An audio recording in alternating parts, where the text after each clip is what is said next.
Okay, so there's quite a lot of points raised towards the end of that discussion. So I'll just move into the summary part and ask Liam to come back.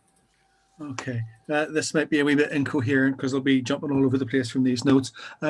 I'll begin by replying to Maxon. Right, maybe I wasn't, maybe I made things a bit more confusing than they should have been. The legislation which will enable British soldiers to shoot people and get away with it will not apply in the British state. It's in case, in a year or two, a British soldier or a British unit that served in Afghanistan or Iraq was found to be responsible for war crimes. If they avoid getting caught and prosecuted within 5 years abroad, then they'll get away with it completely free. That's the demand of the British military, and it's supported by the overwhelming majority of the Conservative Party. I thought it was fairly clear from what I said throughout that it's unlikely there's going to be a revolutionary upsurge in the British state anytime soon. Now, I know Lenin famously said in 1916 that he wouldn't see a revolution in his lifetime, and I would like to be as wrong as Lenin was then. But if you look at all the typical indicators of class consciousness, union levels of union organization, levels of strike action, demonstrations of workers, and so on. These are at historically low levels. Every year the British government produces statistics on days lost through industrial action, and every year for the last 10 years, it's been down. And it's at its lowest point since about 1903 or sometime like then. So you're not looking at a militant, self-confident, well-organized class. And a lot of those organizations which help people develop class consciousness in previous decades, unions, community organizations, and so on, don't really exist in the same way. So I'm not as optimistic as some of the Russian comrades may be about the prospect of revolution in Britain anytime soon. And yes, one of the reasons for that is political leadership. And I'll have to disagree quite sharply with Dave. As someone who's been through Socialist Alliance, Respect Mark 1, Mark 2, attended a couple of meetings of the Trade Union and Socialist Coalition, which were unbelievably awful. Respect, Socialist Alliance, Tusk. Yeah, I've been through that whole process, and that was predicated on the idea that there was scope for a small radical party, maybe 15, 20, 30,000 members, which could have some sort of impact. Now, the anti-democratic nature of the British electoral system makes that as near impossible as makes no difference. Yes, of course, you get exceptional cases like Galloway in this part of the world, but the Greens, we're getting 1 million votes, got 1 MP. I think UKIP at their high water mark, we're getting about 2 million votes all across the country, and their only parliamentary representation was people who'd left the Conservative Party. But what we saw with the Corbyn movement was that there was an appetite for some sort of, albeit on a fairly low political level, for some sort of radical, less social democratic formation. So I think, I forget the precise numbers, but something like 200,000-300,000 people joined Labour just to support Corbyn.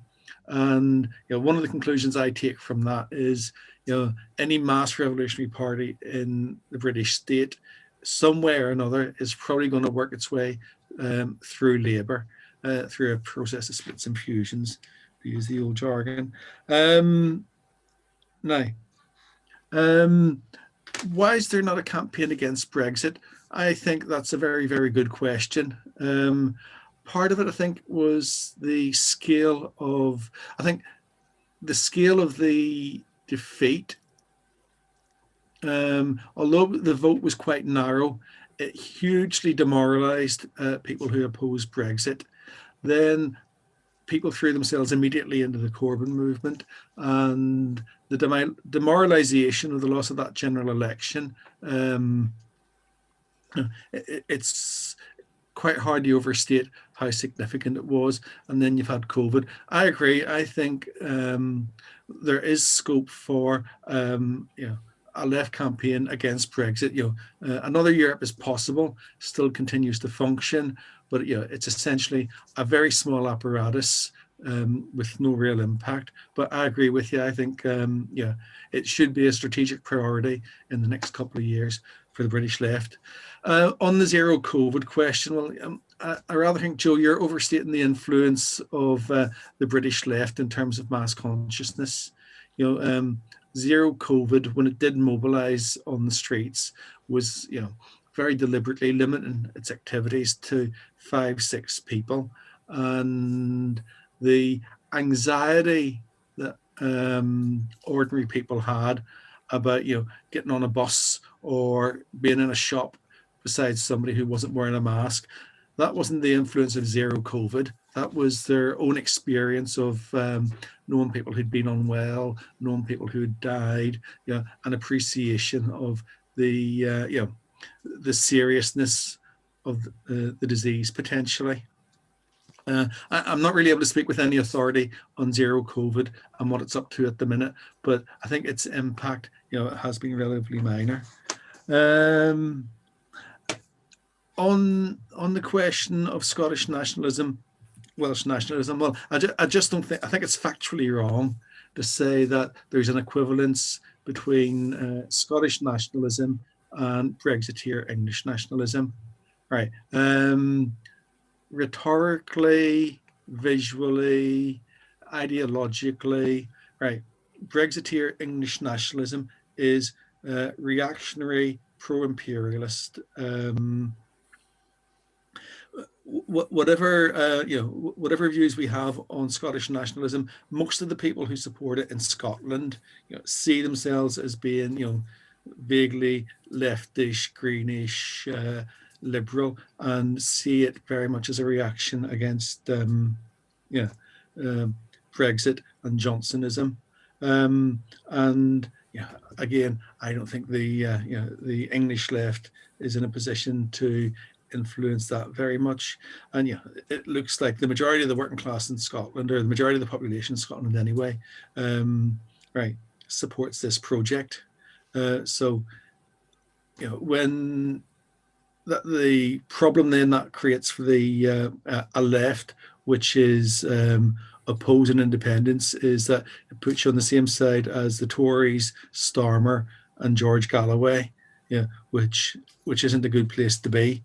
And a bit like with the supporters of the left Brexit, it's going to be very, very hard to define yourself ideologically as something separate from that. As regards the English left, essentially it's living on borrowed time and past glories. The central cater of many of the groups is from the generation of the late 60s and 70s. By and large, it's not replenishing.